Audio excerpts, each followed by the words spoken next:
जय हिंद भाई सभी को। एक बार फिर से आप सभी का स्वागत है।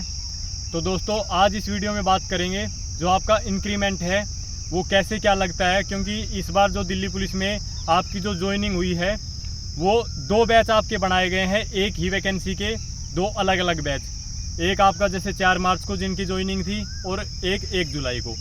अब डाउट बच्चों को ये आ रहा है कि जिनकी ज्वाइनिंग 1 जुलाई को हुई है कि क्या हमारा जो इंक्रीमेंट है, जो हमारे वेतन में जो बढ़ोतरी है, क्या वो जिनकी ज्वाइनिंग 4 मार्च को थी सेम उन्हीं के साथ में होगी, या फिर हमारा जो एक इंक्रीमेंट है वो कम लगेगा, यानी कह सकते हैं कि लेट लगेगा। तो वीडियो के साथ एंड तक बने रहें। कोशिश करूंगा कि एग्जाम्पल के साथ आपको अच्छे से क्लियरली समझाया जाए। पहले बात करते हैं इंक्रीमेंट लगता कैसे है। तो भाई इंक्रीमेंट आपका जब जैसे आपकी जो ज्वाइनिंग है उसके बाद आपके 6th मंथ कंप्लीट हो जाते हैं, यानी कि 6 महीने कंप्लीट होने के बाद आपका जो पहला इंक्रीमेंट है वो लगता है। लेकिन जो 7th पे कमीशन है उसके अंदर 2 डेट डिसाइड की गई थी कि अगर जैसे आपका जब 6 महीने कंप्लीट हो जाते हैं उसके बाद इस डेट को आपका जो पहला इंक्रीमेंट है वो लगेगा। तो उसमें वो 2 डेट थी, एक तो आपकी 1 जनवरी और एक आपकी 1 जुलाई। अब कैसे उसके बीच में आपकी ज्वाइनिंग होती है वो सारा मैं आपको समझाऊंगा, लेकिन उससे पहले एक एग्जांपल आपको बता देता हूं कि इंक्रीमेंट का मतलब कितना अच्छा खासा फ़र्क जब हमारी जॉब लास्ट का कुछ टाइम रहता है, यानी कि जब हम धीरे धीरे आगे बढ़ते जाते हैं, 15-20 साल हमारी जॉब को हो जाती है, तो कितना फ़र्क उस चीज़ का पड़ सकता है।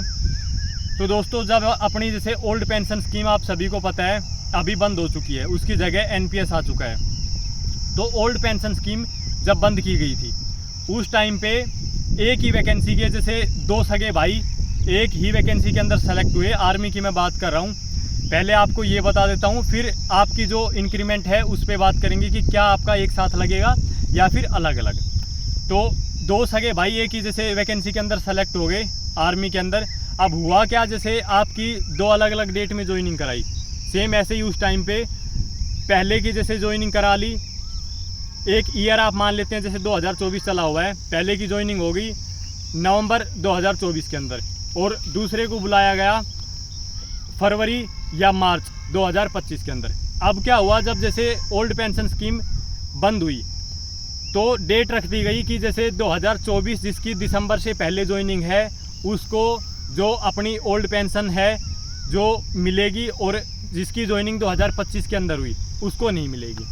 अब कोर्ट केस कर दिया उसने दूसरे ने कि जैसे एक ही वैकेंसी के अंदर हम सेलेक्ट थे और ऐसे ऐसे जैसे उसको जो पेंशन है वो मिल रही है और मुझे नहीं मिल रही।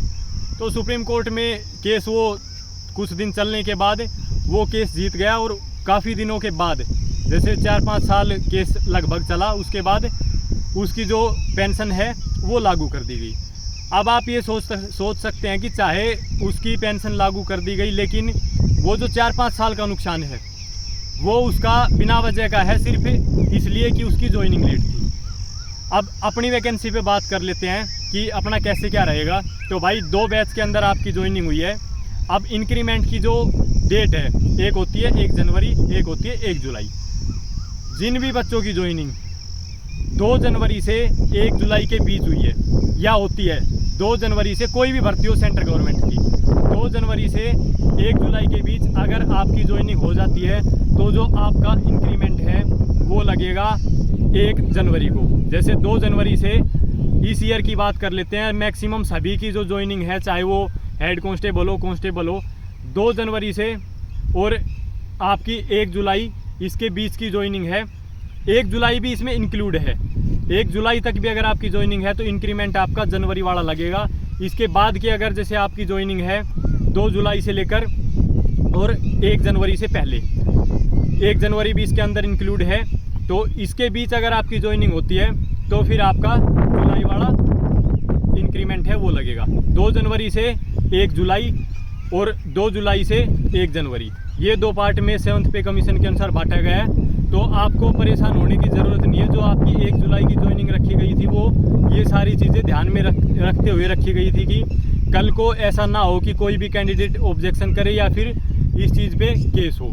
तो सेम आपका जो इंक्रीमेंट है, चाहे आपकी ज्वाइनिंग 4 मार्च को थी या आपकी ज्वाइनिंग 1 जुलाई को थी, सेम इंक्रीमेंट 3% की जो हमारी वेतन में वृद्धि होती है जो बेसिक पे के अंदर 3% की वृद्धि होती है वो आपकी एक साथ होगी 1 जनवरी को। अब इस चीज़ का अच्छा खासा डिफरेंस हमारी जॉब जैसे आगे बढ़ती है वो फ़र्क पड़ता चला जाता है, क्योंकि अभी के लिए 3% है, लेकिन जैसे जैसे ये आपका वेतन एक बार लगा उसके बाद दूसरी बार जब लगेगा तो वही बेसिक पे लगेगा और ऐसे ये डिफरेंस बढ़ता चला जाएगा। तो ये अच्छा था कि 1 जुलाई जो डिसाइड की गई थी वो आपके मतलब ज्वाइनिंग सोच समझ के ही डिसाइड की गई थी कि कल को इस चीज़ पे कोई ऑब्जेक्शन ना उठे।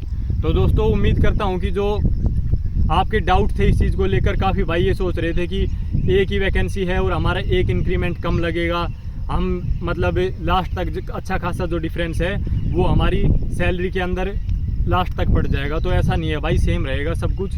तो दोस्तों इस वीडियो में इतना ही। और ये वीडियो जैसे आप बिल्कुल किसी को भी आपसे कोई भी इस बारे में पूछ सकता है तो अच्छे से देखें और अपने दोस्तों के साथ भी शेयर करें। कल को जैसे आपसे कोई भी पूछ ले कि जो आपकी वेतन में वृद्धि होती है वो कैसे क्या होती है, तो कम से कम आप उनको बता पाएँ। तो इस वीडियो में दोस्तों इतना ही, धन्यवाद।